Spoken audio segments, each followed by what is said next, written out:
Bienvenue à l'Église urbaine 180. Ce matin, on poursuit notre série Anatomie du follower avec l'estomac. Qu'est-ce qui se passe quand on mange trop ou pas assez? Qu'on se nourrit d'aliments qui sont pas super pour notre corps ou pour notre âme?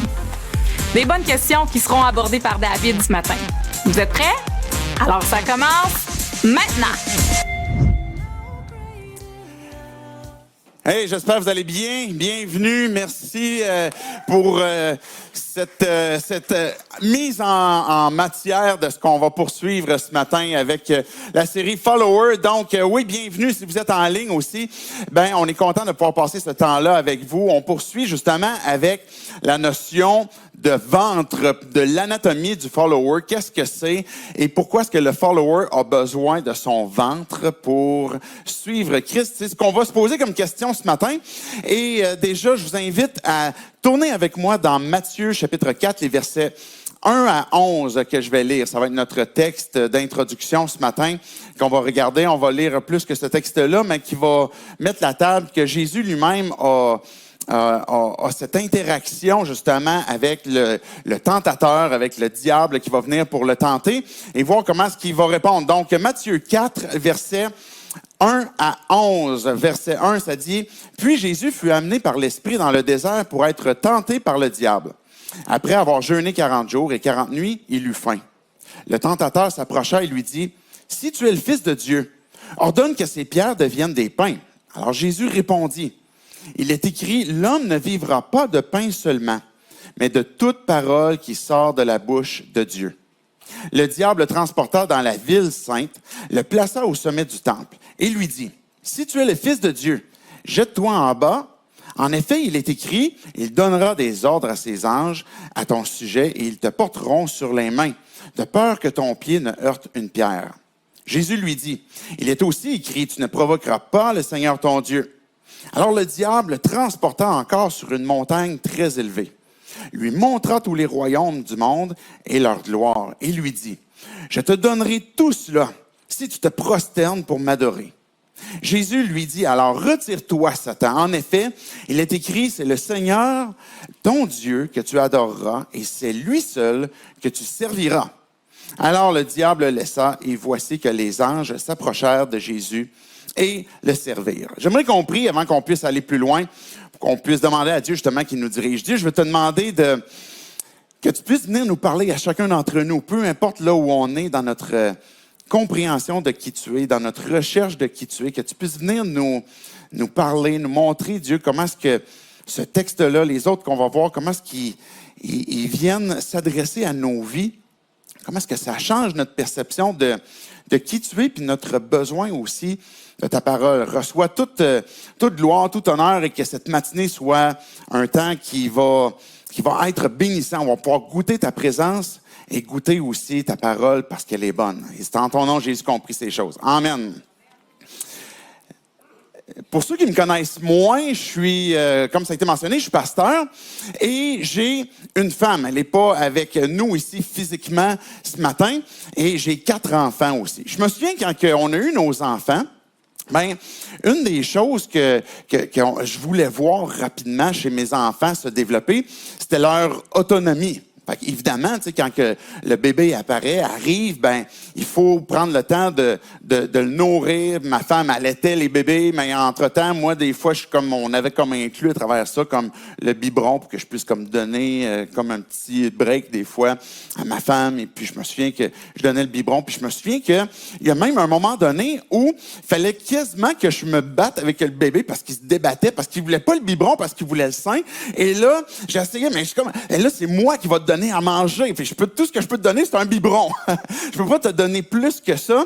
Et à plusieurs moments, dans ces 4 enfants comme ça qui ont grandi, ben on voit le bébé justement qui a soif, qui veut le lait maternel et que justement parce que le fait que je me battais des fois avec le bébé pour comme qu'il puisse boire, mais je me disais, un moment donné, si on peut arriver comme au pablum, on va pouvoir comme nourrir à la petite cuillère, et puis à un moment donné, on va pouvoir arriver à un point où on va pouvoir donner, par exemple, des légumes broyés, peut-être de la viande broyée, et puis là, au fur et à mesure que l'enfant grandissait, on voyait que sa nourriture changeait, et puis que ça le rassasiait aussi. Puis on voyait nos enfants grandir et puis évoluer, prendre de la force, prendre de la maturité.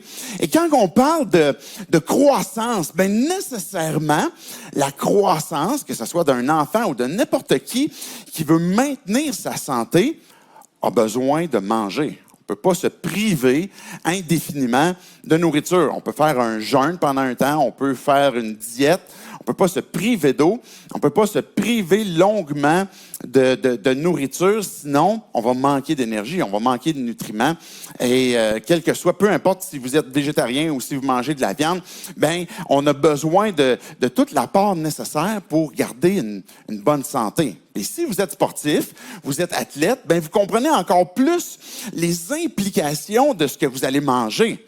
Parce que votre hydratation va même faire partie d'un plan pour maintenir toujours adéquatement votre hydratation, tant avant que pendant et après. Votre nourriture aussi, vous allez soit comme emmagasiner certains glucides ou bien pour les protéines, pour réparer votre musculature, etc.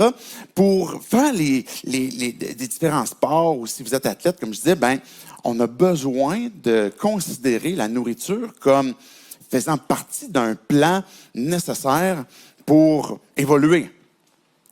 Quand on parle de l'anatomie du follower, quand on parle de son ventre, le follower, celui qui suit Jésus, celui qui a décidé de placer sa foi en Christ, a besoin aussi de nourrir son âme. On a besoin de nourrir notre âme. Et dans le texte qu'on a lu, on voit que Jésus entre dans le désert, il se prépare à un jeûne de 40 jours. En fait, le jeûne de 40 jours, au moment où il est tenté, il vient d'être terminé et c'est là que le diable arrive pour le tenter. Et il y a une phrase de Jésus au verset 4 que je vais relire tout simplement pour remettre le contexte et la table de ce qu'on est en train de parler. Jésus répondit, « Il est écrit, l'homme ne vivra pas de pain seulement, mais de toute parole qui sort de la bouche de Dieu. » Jésus, qui est le maître, celui qui est le chef du christianisme, est en train de répondre, en citant même les Écritures, en disant que on a besoin de pain, on a besoin de se nourrir de choses pour nourrir notre corps, mais on a besoin aussi de se nourrir de la parole de Dieu. Maintenant, peut-être que vous entendez ça, vous êtes en train peut-être de chercher un peu à comprendre, c'est quoi le christianisme? C'est qui Jésus? J'ai des amis qui sont chrétiens, puis j'essaie de comprendre c'est quoi leur patente. Puis peut-être que tu as cette question ou cette incompréhension de, c'est quoi le buzz de lire la Bible en 2021? Un vieux livre. Parce que peut-être que pour toi, tu aurais l'impression que c'est pas nécessairement pertinent. Dans les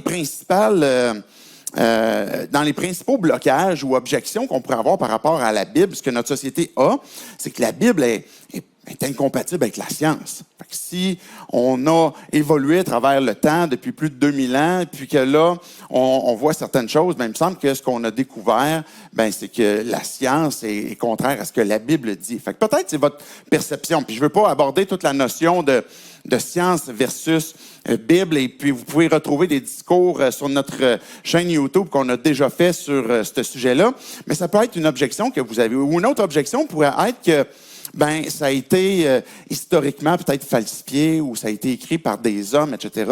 Et là, vous avez en doute peut-être la fiabilité de la Bible. Et ça peut faire partie des blocages que vous avez, ou ce que vous dites, mais pourquoi est-ce que je lirais la Bible en 2021 si ça a été écrit par des hommes? Encore une fois, ça fait partie des discours qu'on a déjà abordés, puis je veux pas élaborer longuement cette réponse à cette question-là, mais peut-être que vous allez dire, la Bible, pour moi, je comprends pas qu'on la lirait encore aujourd'hui parce qu'il me semble que c'est rétrograde par rapport à la femme, c'est rétrograde par rapport à la sexualité, à l'éducation, à la politique, peu importe comment est-ce que vous auriez peut-être comme impression. Mais peut-être que vous vous dites, OK, je comprends pas pourquoi est-ce qu'on la lirait si son point de vue sur les réalités de notre monde d'aujourd'hui n'est pas adéquat ou n'est pas adapté ou est rétrograde. Puis peut-être que vous êtes croyant, peut-être que tu as déjà placé ta foi en Christ, puis tu as cette démarche avec Dieu où tu te dis follower, mais tu luttes peut-être avec ces mêmes blocages de ce que je viens de mentionner qui t'empêchent de lire puis de te nourrir de la parole. Parce que quand on parle du ventre du follower, c'est plus que d'ouvrir un livre puis de lire les mots et les phrases qui sont là, mais c'est de s'en nourrir. C'est ça que Jésus disait. C'est l'homme ne va pas vivre de pain seulement, mais de toute parole qui sort de la bouche de Dieu. Donc, c'est une nourriture qu'on a de besoin. Mais pourquoi? Pourquoi est-ce qu'on lirait la Bible? Pourquoi est-ce que le follower a besoin de comprendre que la Bible, je vais utiliser différents synonymes ce matin. La parole, on va dire par exemple la parole. La Bible va s'exprimer elle-même comme étant la parole de Dieu ou les Écritures. La Bible, évidemment. La Bible, ça veut tout simplement dire, c'est un mot grec à l'origine, tout simplement dire c'est un livre de livres, un peu comme une bibliothèque, un livre qui est composé de plusieurs livres. Donc, ça va être les synonymes que je vais utiliser. Mais je veux voir avec vous des raisons pour lesquelles on a besoin de se nourrir de la parole. On a besoin de se souvenir de ce pourquoi-là. Tant qu'on est peut-être non-croyant, on ne s'identifie pas comme croyant, peut-être que même comme croyant, on a besoin de se rappeler les bonnes motivations. Mais le premier texte qu'on a lu de Matthieu 4 nous parle qu'il y a eu un moment où Jésus a été éprouvé, a été testé, a été tenté par le diable. Et la première des raisons qu'on voit avec ce texte-là, c'est qu'on a besoin de se nourrir de la parole parce qu'elle est l'arme privilégiée contre la tentation. Elle est l'arme privilégiée contre la tentation. Chacun d'entre nous, on lutte contre des tentations. Que ce soit des tentations peut-être qu'on s'avoue ou qu'on ne s'avoue pas, même qu'on soit croyant ou pas croyant, on sait qu'on a des tentations et ce que je sous-entends par ça, c'est quelque chose qui nous emmènerait vers un chemin qui nous détruit, qui nous fait du mal. Et on a besoin de comprendre que la parole, la Bible, c'est la première arme que l'on a pour lutter contre la tentation. Comment je fais pour lutter contre mon désir de bien paraître? Je veux que les gens m'accueillent. Comment je fais pour lutter contre la pornographie? Comment je fais pour lutter contre le désir de pouvoir? Regardez, je vais juste relire rapidement les 3 tentations que Satan a cherché à soumettre Jésus. Ça dit au verset 1 que Jésus était amené par l'Esprit dans le désert. Donc Dieu n'était pas indifférent. Jésus étant lui-même Dieu, était conduit par l'Esprit, équipé par lui, pour être tenté par le diable. Mais après avoir jeûné 40 jours, 40 nuits, devinez qu'est-ce qui est arrivé? Il a eu faim. La tentation était facile sur la première tentation qui était les besoins physiques. Le tentateur s'approcha, verset 3, et lui dit, « Si tu es le Fils de Dieu, ordonne que ces pierres deviennent des pains. » Et Jésus lui répondit, « Il est écrit, l'homme ne vivra pas de pain seulement, mais de toute parole qui sort de la bouche de Dieu. » Le diable, il vient puis il cherche à tenter avec « T'as un besoin. T'en as besoin. T'as un besoin physique. T'as besoin de manger. » Puis Jésus, en fait, là, il aurait pu manger. Il est à la fin de son jeûne. Mais le diable, il veut l'amener à suivre ce que lui, il veut. Puis la réponse que Jésus va donner, c'est une réponse que si Jésus utilise, c'est que j'en ai de besoin moi aussi. Ce que Jésus dit, c'est qu'il va répondre lui-même par la parole. Il est écrit. Jésus lui-même, on voit dans Jean que Jésus, il est lui-même la parole. Mais il va répondre au diable en disant, il est écrit. L'esprit que Dieu t'a donné, si tu as placé ta foi en lui, tu as obtenu le pardon de tes péchés, puis l'Esprit, il vient vivre en toi. À partir du moment où tu as été pardonné, que tu as été renouvelé, puis que tu es devenu son follower, l'Esprit, il vit en toi. Et ce qu'il fait, c'est qu'il va venir te rappeler les choses que tu as lues. Il va te rappeler sa parole. Pourquoi est-ce que j'ai besoin de lire sa parole? Parce que quand vient la tentation, l'Esprit qui vit en toi va venir te rappeler les vérités qui vont contrecarrer le mensonge. Parce que le mensonge, des fois, c'est juste comme une petite distorsion. Puis, hey, Jésus, t'as faim, tu devrais manger, tu devrais écouter ce que je te dis. Puis Jésus lui rappelle, il est écrit que le plus grand besoin de l'homme, c'est la parole de Dieu. C'est pas juste le pain, mais c'est la parole de Dieu. Fait que cette première tentation, qui est des besoins physiques, regardez la suite, il va dire, le diable le transporta dans une autre ville, qui est la ville sainte finalement, il le plaça à Jérusalem, il le place au sommet du temple, et puis il lui dit, OK, si tu es le Fils de Dieu, jette-toi en bas. Et là, regardez bien qu'est-ce que le diable lui-même va dire. En effet, il est écrit, il donnera des ordres à ses anges à son sujet, et ils te porteront sur les mains, de peur que ton pied ne heurte une pierre. Même le diable, il arrive dans une deuxième tentation qui... Hey Jésus, j'ai un shortcut pour toi. Jette-toi en bas du temple, puis donne des ordres à tes anges. Un raccourci, un détour. Dieu a un plan pour toi. Dieu a un appel pour toi. Puis, fais selon ce que toi tu veux. Avec ton raccourci, avec tes idées. Puis, le diable, il va même citer lui-même les Écritures. Parce que c'est écrit. Savais-tu ça, Jésus, qui est écrit dans la Bible? Que tu vas donner des ordres aux anges, puis ils vont t'écouter, puis ils vont te porter, puis tu ne vas pas heurter ton pied, etc. Et Jésus ne va même pas répondre sur l'erreur théologique que Satan est en train de dire. Et puis il va répondre en disant, verset 7, « Il est aussi écrit, tu ne provoqueras pas le Seigneur ton Dieu. » Tu ne chercheras pas à le tenter. Jésus il répond encore avec la parole. L'Esprit rappelle encore, à chaque fois qu'on est tenté, mais c'est quoi la vérité qui nous permet de s'accrocher à Dieu puis de pouvoir goûter la vie qu'il a prévue pour nous. Parce que quand on se nourrit de la parole, ça devient notre première arme pour lutter contre la tentation. La troisième tentation, c'est une tentation de pouvoir. Regardez ce que le diable va dire au verset 8. Il transporte sur une montagne très élevée et puis il lui montre tous les royaumes du monde et puis leur gloire, et il lui dit, « OK, Jésus, je vais te donner tout ça si tu te prosternes pour m'adorer. » Satan, on l'appelait le prince de ce monde. À cause du mal, à cause du péché, il y a un pouvoir qui lui est accordé de destruction, de mal. Et là, il va dire à Jésus, « OK, viens, puis regarde, puis tu vois tout cela, si tu m'adores, je vais te le donner. » Une tentation de pouvoir.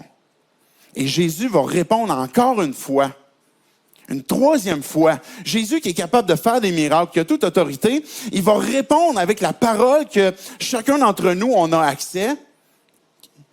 Non, parce que c'est écrit, c'est le Seigneur ton Dieu que tu vas adorer seulement, et c'est lui que tu vas servir.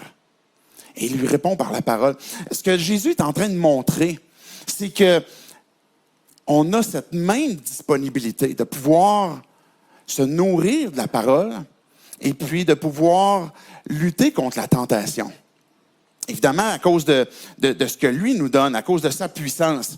Mais si Jésus en avait besoin, j'en ai besoin moi aussi. Et puis, comme j'ai dit, Jésus il n'est pas en train de répondre à « OK, Satan, on va regarder comme qu'est-ce que tu dis, en quoi est-ce que tu as manqué, et où ton erreur théologique. » On pourrait penser, OK, j'ai pas toutes les notions. J'ai pas tout compris.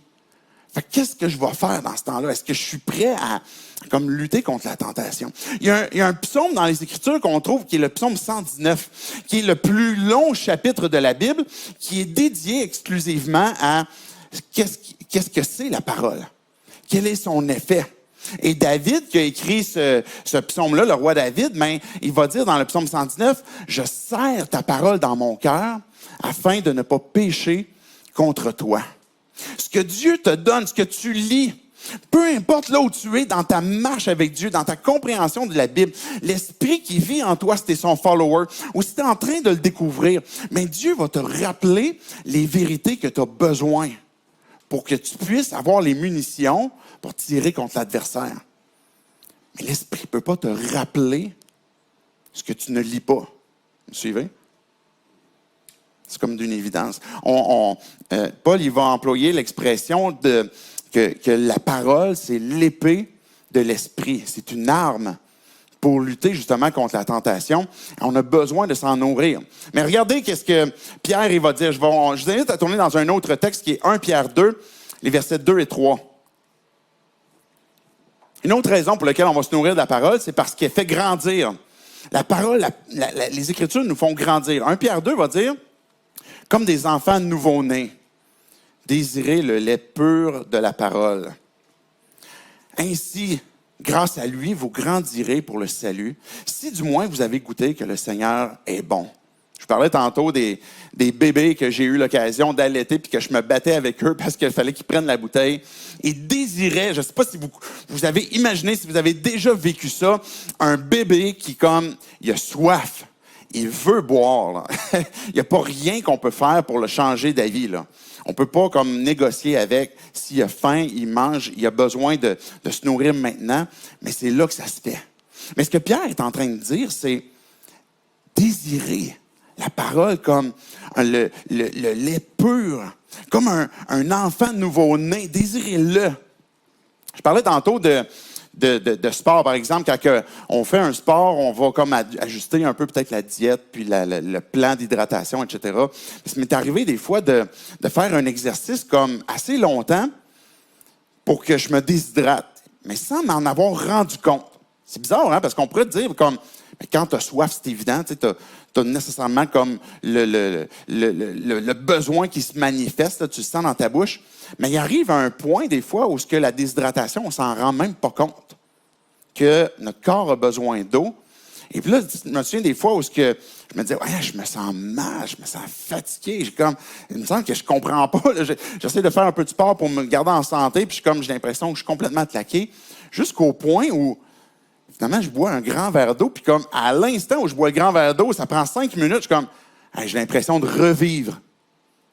Mais ça arrive des fois qu'on a un besoin qu'on ne comprend même pas. On a l'impression que, il me semble que c'est difficile, il me semble que c'est pénible. Il me semble que la vie est lourde, puis on ne réalise pas que, hey, j'ai soif. J'ai soif de la parole. J'ai un besoin de me nourrir. Et puis, quand Pierre, il va dire « désirer »,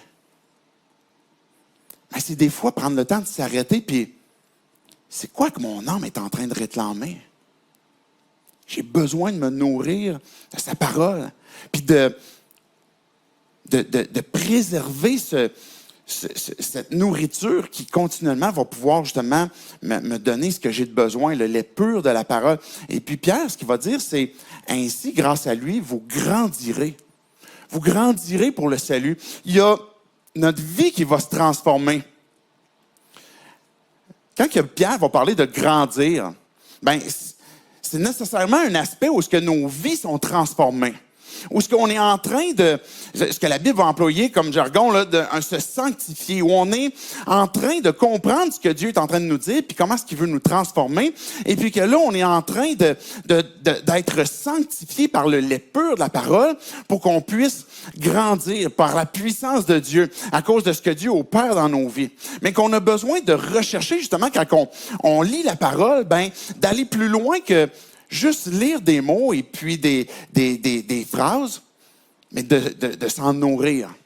Je ne sais pas si ça vous arrive, ça m'arrive régulièrement, parce que des fois, je m'assois pour lire, puis après ça, je lis, puis comme peut-être lu 1, 2 chapitres, 3 chapitres, puis après ça, j'arrive après mes 2, 3 chapitres, je suis comme, mais j'ai rien retenu. J'ai juste lu. Je ne sais pas si ça vous arrive, là, vous lisez de quoi, puis après ça, ah, j'ai oublié de retenir les informations. J'ai oublié de chercher à comprendre ce que je suis en train de lire. Bien, quand on lit sa parole, c'est qu'on croit qu'il y a quelque chose de bon, là. Je suis en train de me nourrir de ce que j'ai de besoin, et puis que ça va me faire grandir. Ça va me faire devenir semblable à lui, ça va me sanctifier, ça va me transformer. Mais Pierre, il va dire, si du moins vous avez goûté que le Seigneur est bon, C'est la parole de Dieu. On pourrait penser comme, OK, là, faut comme je me nourrisse de la parole. Tu sais, l'homme va pas vivre de pain seulement, mais aussi de la parole de Dieu, parce que c'est OK, c'est l'arme principale pour lutter contre l'adversaire, mais aussi parce que ça me fait grandir. Fait que c'est comme la parole de Dieu. Des fois, on va comme la comparer quand on est peut-être d'une période un peu plus sec. C'est un bol de All-Bran. C'est comme on dirait que ça n'a pas de goût. J'ai l'impression que c'est plate à avaler. C'est comme besoin de beaucoup de lait pour être capable d'avaler tout ça. Puis je comprends pas. Ben, ce que Dieu est en train de nous dire, c'est quand on prend le temps de s'asseoir, de comprendre, à chercher à ce que Dieu est en train de nous dire pour qu'on puisse grandir, on est en train de goûter que Dieu est bon. Et plus on goûte que Dieu est bon, je sais pas si c'est moi qui sonne, mais plus on réalise que on en a encore de besoin. Bien, je vous invite à tourner dans un autre texte, qui est Acte 2, versets 41 à 47. On voit une gang dans ce texte-là de followers, de gens qui ont été exposés justement à la parole et regardez bien qu'est-ce que ça va créer chez eux. Verset 41. Ceux qui acceptèrent sa parole furent donc baptisés. Et ce jour-là, le nombre des disciples augmenta d'environ 3000 personnes. C'est complètement fou, là. Ils persévéraient dans l'enseignement des apôtres, dans la communion fraternelle, dans la fraction du pain et dans les prières. On est dans les actes des apôtres où, pas longtemps avant, dans Acte 1, on voit que Jésus, après qu'il est ressuscité, il est parti au ciel et que là, justement, on a un discours de Pierre. Pierre est en train de prêcher et puis il est en train d'annoncer le pardon des péchés. Il est en train d'annoncer qu'on a besoin de placer notre foi en Christ pour qu'on puisse obtenir le pardon des péchés. Mais le verset 41 qu'on a vu, avant qu'il arrive 3000 personnes qui sont devenus des followers ce journée-là, suite à ce que Pierre dit, mais c'est que c'est ceux qui ont accepté sa parole. Ça veut dire quoi, ça? Ça veut dire quoi d'accepter sa parole? C'est intéressant parce qu'on parlait du follower qui a une bouche, puis qu'on partage la parole, on partage notre histoire, on partage l'Évangile. Et ce qu'on voit dans ce texte-là, c'est que se nourrir de la parole nous permet à conduire à la vie, à pouvoir découvrir la vie en Jésus-Christ, de pouvoir obtenir la vie éternelle. Comment est-ce que je fais pour devenir un follower de Jésus-Christ? Ben, c'est d'accepter sa parole. Accepter sa parole, c'est de croire. De croire que ce que Dieu dit est vrai pour moi. Que ce que Dieu est en train de me montrer dans sa parole, c'est que quand j'accepte sa parole, c'est que je crois que Dieu, il m'aime, que Dieu, il t'aime d'un amour infini. Mais que quand j'accepte sa parole, c'est que je crois aussi que je suis incapable de satisfaire Dieu. Parce que j'ai trop fait de mal, j'ai trop fait de péché. Même si j'en ai fait un peu, à cause de ça, je suis séparé de Christ, je suis séparé de Dieu. Et quand Pierre est en train de prêcher aux gens qui sont là, mais il est en train de leur rappeler qu'on a besoin d'obtenir le pardon de nos péchés. Fait que c'est de croire que, OK, Dieu, il m'aime d'un amour infini, mais ça ne se limite pas à ça. Ça se poursuit aussi au fait que j'ai besoin d'un sauveur parce que je n'arrive pas à satisfaire les exigences de Dieu. Puis que j'accepte sa parole que celui qui m'a été donné, c'est Jésus, qui est le Rédempteur. Celui qui m'a été donné, le Fils unique de Dieu, pour justement prendre ma place, donner sa vie en sacrifice pour que je puisse obtenir sa vie. Alors, ceux qui ont accepté sa parole ce jour-là ont été sauvés, puis ça a fait 3000 nouveaux followers. Mais ce qu'on voit dans la suite, c'est que la parole, quand on se nourrit de la parole, elle conduit à la vie. Fait qu'on passe nécessairement d'un état où on est séparé de Dieu, puis qu'on est réconcilié avec Dieu, qu'on comprend la vie éternelle, qu'on obtient la vie éternelle, mais que même en tant que follower, ça nous permet aussi de continuer de découvrir la vie. Regardez le verset 42. Qu'est-ce qu'ils faisaient les followers à l'époque? Ils sont en train de faire ce que vous faites présentement. Ils persévéraient. Des fois, écouter un enseignement, des fois, écouter la parole, des fois, écouter ce que Dieu est en train de nous dire, ça demande de persévérer. Et ils persévéraient dans l'enseignement des apôtres. Je ne sais pas si vous connaissez à un moment donné l'histoire de Pierre, de Paul, C'est justement dans les Actes. Et Paul, il prêchait, puis c'était beaucoup plus que 40 minutes, ça. C'était beaucoup plus long que moi. Fait que si je vous ai un petit peu perdu ce matin, c'était moins pire qu'à l'époque de Paul. Parce qu'à un moment donné, il était en train de prêcher, et puis il y avait un gars qui était assis comme sur le bord d'une fenêtre. Eux autres aussi, ils manquaient de place. Fait qu'il y avait un gars qui était assis sur le bord d'une fenêtre. Et puis, c'était tellement long qu'il s'est endormi. Puis il est tombé en bas de la fenêtre. Il est comme tombé à l'extérieur, il est tombé, puis finalement, il est mort. Mais les enseignements, des fois, c'était tellement long. Puis là, les gars, ils avaient les privilèges quand même d'entendre l'apôtre Paul, là, c'est pas rien. Et puis, la suite de l'histoire quand même, c'est que Paul est descendu, puis il l'a ressuscité. Si vous tombez en votre chaise, vous mourrez, je ne garantis pas le même résultat de résurrection. Mais si vous êtes mort de fatigue, ça c'est une autre chose, on peut vous réveiller. Mais ce que la parole va faire, c'est que si on est des followers, puis qu'on va se nourrir de ce que Dieu est en train de nous dire, bien, on a besoin de persévérer. Ça implique nécessairement un effort. Ça implique nécessairement une certaine discipline. D'un moment donné, commencer quelque part. Puis pourquoi je vais le faire? Mais parce que c'est l'arme principale pour lutter contre la tentation. Parce que c'est ça qui va me conduire à la vie. Mais aussi parce que c'est ça qui est en train de me transformer. Et puis quand que les disciples sont là, les 3000 followers, bien, ils persévèrent dans l'enseignement des apôtres pour découvrir, comprendre, apprécier c'est qui Dieu? C'est quoi son amour pour nous? Comment ça se fait qu'il a choisi de nous aimer autant que ça? Parce que quand on prend le temps de réfléchir à nos propres cœurs, nos propres vies, nos propres intentions, on a de la misère à comprendre pourquoi est-ce que Dieu nous a aimés. Mais que c'est un amour inconditionnel. À découvrir que Dieu est saint. À découvrir que j'ai besoin d'un rédempteur. À découvrir que, encore aujourd'hui, même si je suis son follower, je vais manquer, je vais achoper, mais que Dieu continue de me conduire à la vie, de me faire découvrir qui il est, pour grandir, comme ce que Pierre disait tantôt, pour grandir pour le salut. On est déjà, quand on place notre foi en Christ, réconcilié, pardonné, parfaitement. Mais on continue de découvrir la vie en Jésus-Christ quand on se nourrit de la parole puis quand on persévère. Mais une autre raison pour laquelle on va se nourrir de la parole, c'est parce qu'elle oriente nos vies.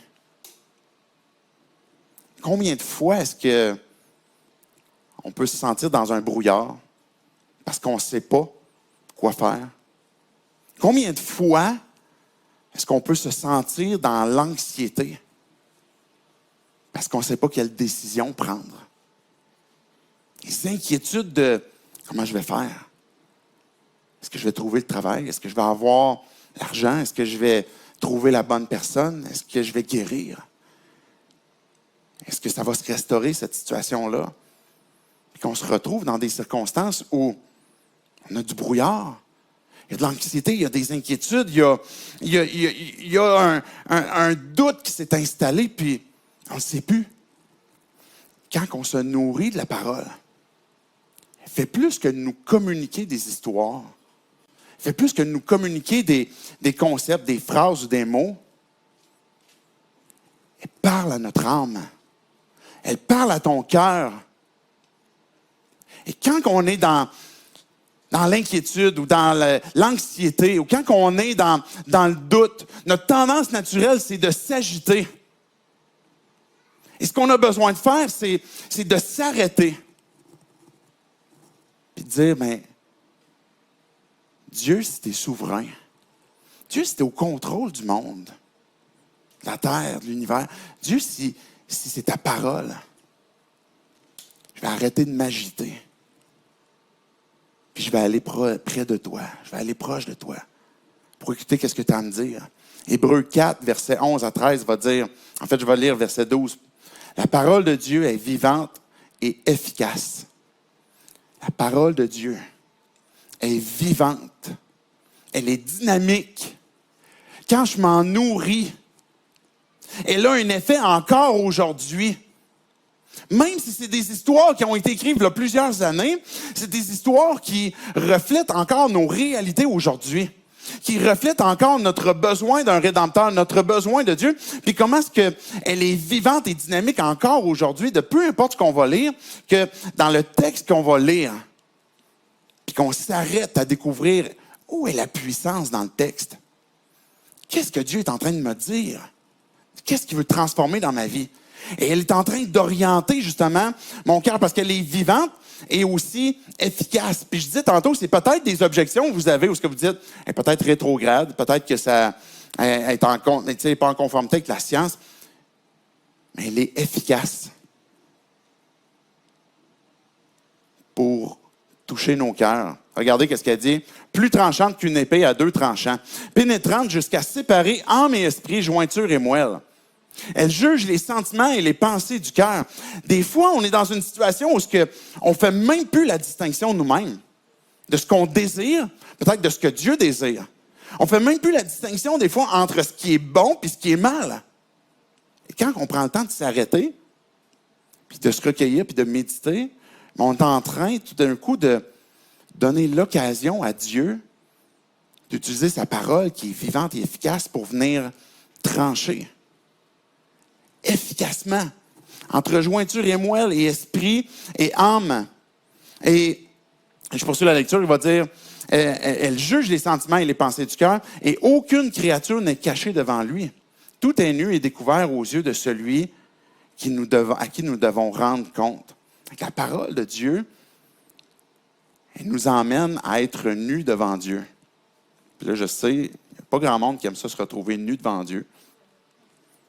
Mais c'est à ce moment-là que tout d'un coup, Dieu, qui connaît déjà nos cœurs, puis qu'on est déjà en train de, quand on expose notre cœur à Dieu, notre besoin, puis qu'on ouvre notre cœur à sa parole, mais qui est en train d'orienter. Dans 2 Timothée 4, il va dire, verset 1, « C'est pourquoi je t'en supplie. » C'est Paul qui est en train de parler à un jeune pasteur.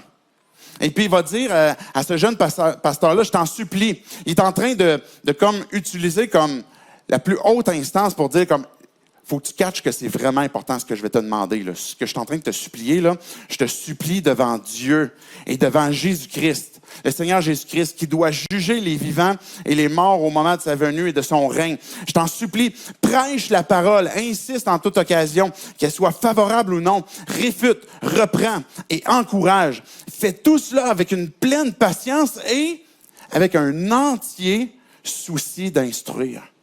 Parce que quand on comprend ce que Dieu est en train de dire, mais c'est là que ça porte fruit. Dans les terres où ce que Jésus parlait de la semence qui a été lancée des 4 terres, mais celle qui porte fruit, c'est celle qui a reçu la parole et qui l'a compris. Et c'est là que ça porte fruit. Fait que quand on prend le temps de lire, d'écouter qu'est-ce que Dieu est en train de nous dire, puis de chercher à s'instruire, bien, on est en train d'être transformé par Dieu. Il est en train d'orienter nos vies. Et quand que Paul il va dire à Timothée, puis j'en profite pour une mini-parenthèse quand on lit la Bible, souvent ce texte-là est utilisé à tort un peu comme un texte pour dire comme il faut que tu évangélises tout le temps. Quand les occasions sont favorables et quand les occasions sont défavorables. Que la personne veut l'entendre, continue. Mais ça, c'est de tordre le sens de ce que le texte est en train de dire. Parce que quand on lit, on veut chercher à comprendre c'est quoi le contexte. C'est Paul qui parle à un jeune pasteur, que ce pasteur-là va s'adresser, Timothée, régulièrement à une congrégation. Il va avoir plein de circonstances favorables et des circonstances défavorables. Et il va dire, en toutes circonstances, que ça soit bon ou que ça soit difficile, la parole de Dieu que tu vas prêcher, que tu vas proclamer, puis que tu vas prendre le temps d'expliquer, va avoir un effet direct dans la vie des gens, qui va les aider à orienter. Quelqu'un d'autre devrait dire aussi amen. Ah, OK. Oui, la parole, il va dire avec un entier souci d'instruire. Puis verset 3, il va dire, en effet, un temps viendra. Et peut-être ce temps est déjà venu, puis, et ça peut inclure... Je vais finir de lire le texte, là, je vous expliquerai après. Là. Et en effet, un temps viendra où les hommes ne supporteront pas la saine doctrine. Au contraire, ayant la démangeaison d'entendre des choses agréables, ils se donneront une foule d'enseignants conformes à leurs propres désirs. Ils détourneront l'oreille de la vérité et se tourneront vers les fables. Ça, là, ça peut être des croyants comme des non-croyants. Parce qu'on a tous des désirs dans nos cœurs. On a tous un désir de vouloir satisfaire quelque chose qui est là. Et ce que Dieu est en train de nous dire, c'est que la parole dans laquelle on peut se nourrir va nous permettre d'orienter nos vies, de découvrir c'est quoi la vérité qui va venir transformer.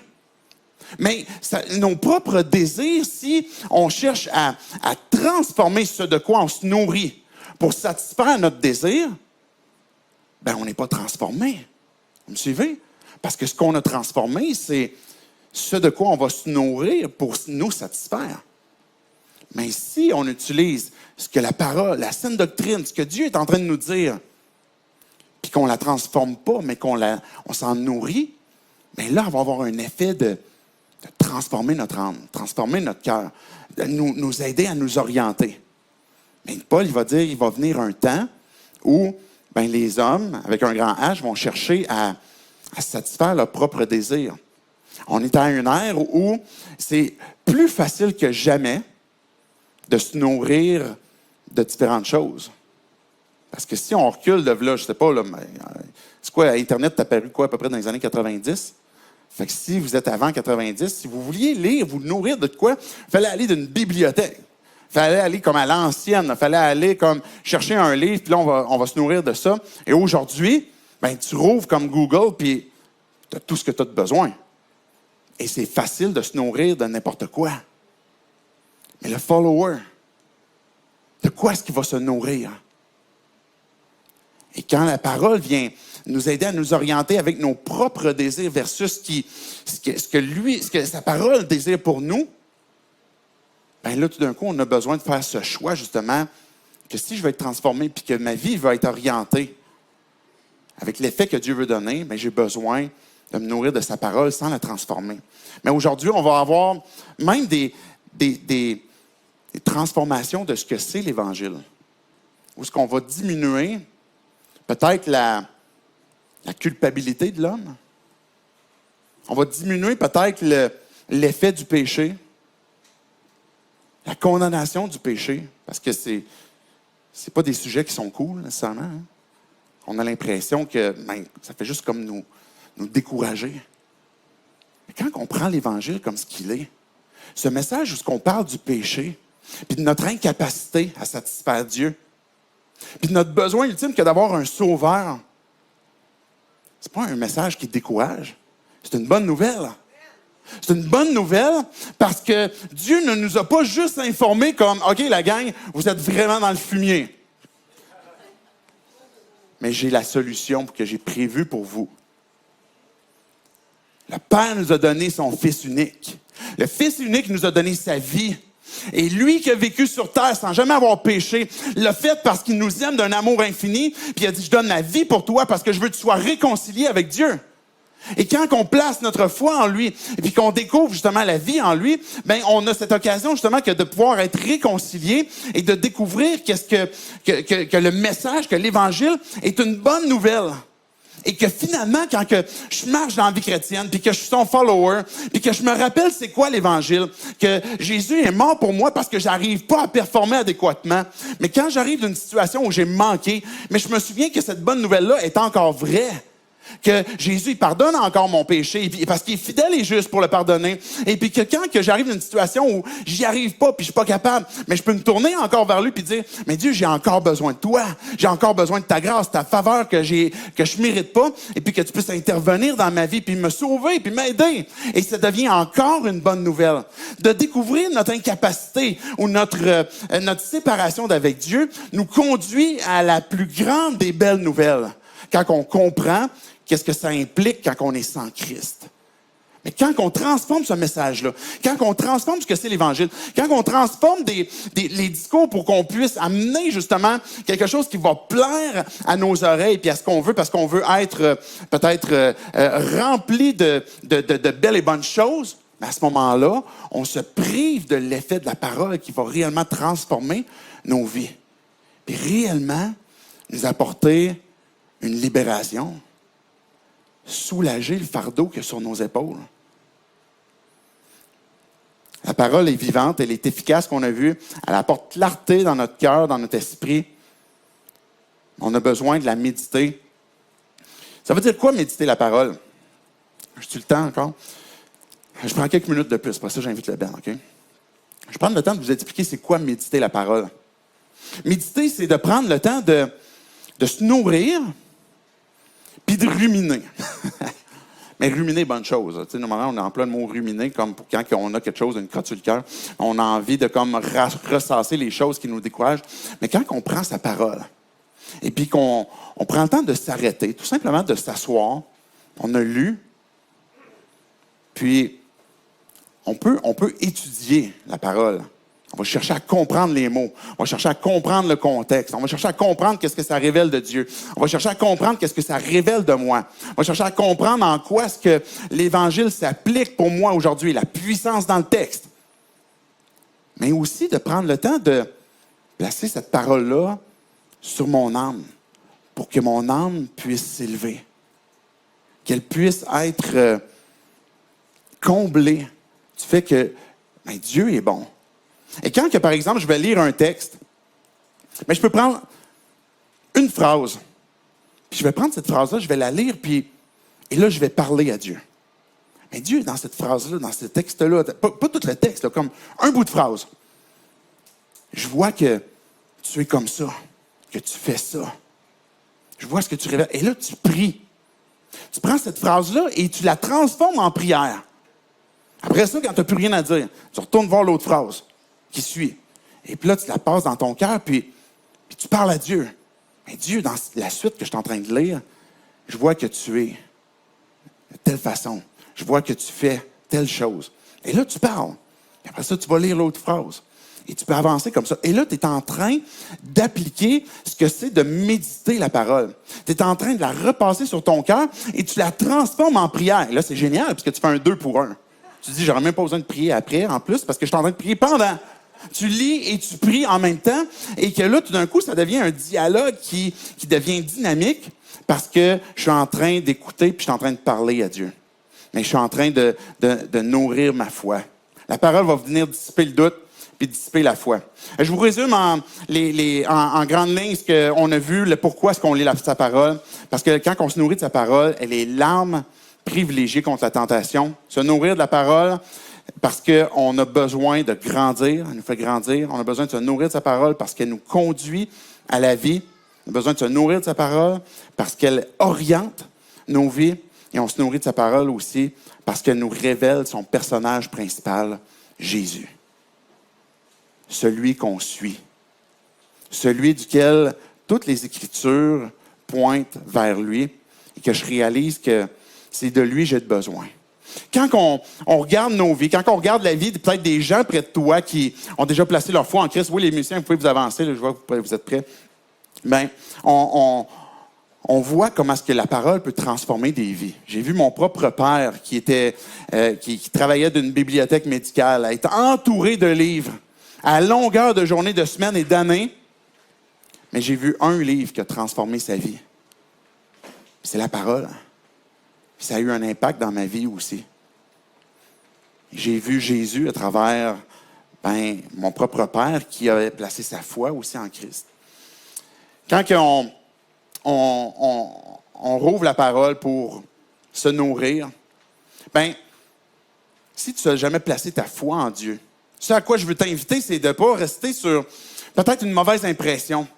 De donner l'occasion à la Bible d'être lue. Parce que peut-être tu as des impressions concernant la Bible qui n'ont pas été fondées parce que tu ne l'as pas lue. Je veux te lancer le défi de lire.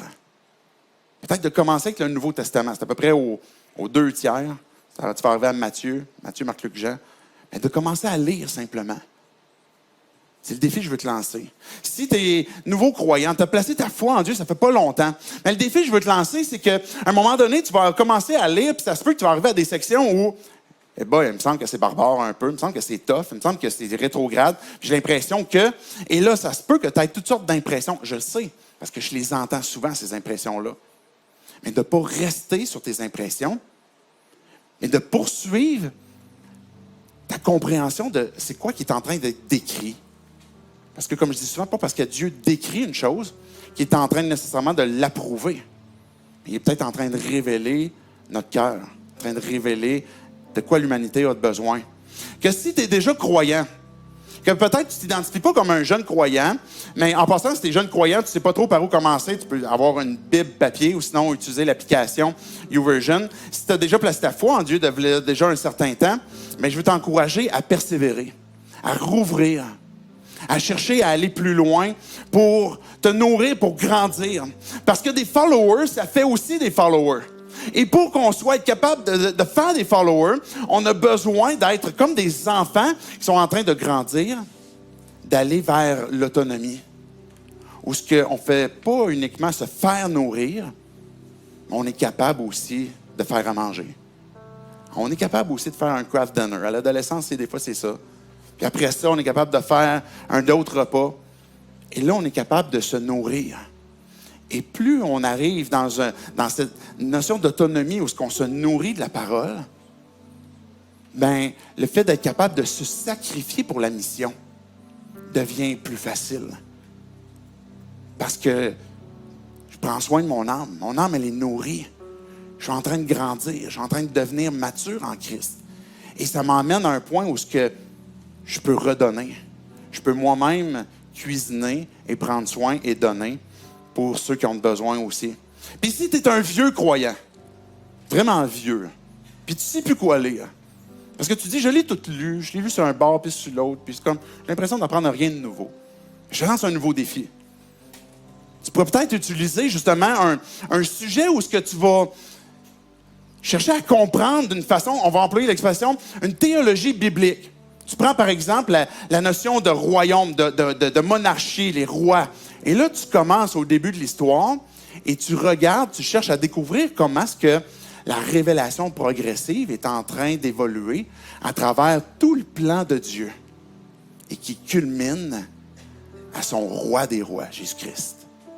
Tu prends n'importe quel sujet que tu sais qui est dans la parole, puis de faire cette étude, puis de dire, OK, je vais me soumettre moi-même à chercher à découvrir à travers un sujet comment est-ce que Dieu emmène cette notion-là, ce sujet-là, d'une façon progressive, et comment est-ce que ça culmine toujours et ultimement à Jésus-Christ.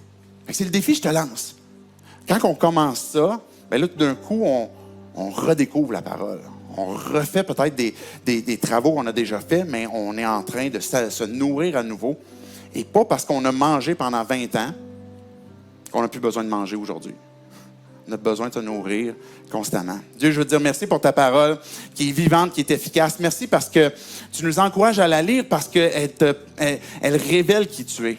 Dieu, c'est beaucoup plus qu'un livre religieux où ce qu'on peut chercher à découvrir un code ou chercher à découvrir quel est le mystère caché pour découvrir la magie dans ça. Mais cette parole-là révèle qui tu es, Jésus. Que tu es le Fils de Dieu, celui qui nous a été donné pour nous donner la vie en toi, pour qu'on puisse être tes disciples, te glorifier et vivre cette vie que tu as planifiée pour nous, c'est-à-dire que de pouvoir te célébrer, que de pouvoir avoir une vie dans laquelle on va grandir continuellement pour être à la stature parfaite de qui tu es. Dieu, je te prie pour chacun d'entre nous qui sont ici, qui entendent ce discours peut-être en rediffusion ou en live, mais que tu puisses, ceux qui ne te connaissent pas, bien, qui sont en train de vouloir te découvrir, en train de te connaître, que tu vas pouvoir leur parler, les encourager, puis te révéler à eux selon ce qu'ils ont besoin de comprendre. À la question là où ils sont. Dieu, je crois que tu es un Dieu qui est vivant, qui est efficace, qui est dynamique et qui parle. Et je te prie de te révéler à chacune de ces personnes-là pour que chacun d'entre nous, qu'on te connaisse pas, qu'on puisse faire le prochain pas de foi auquel tu nous appelles. Et c'est en ton nom, Jésus, qu'on prie ces choses. Amen.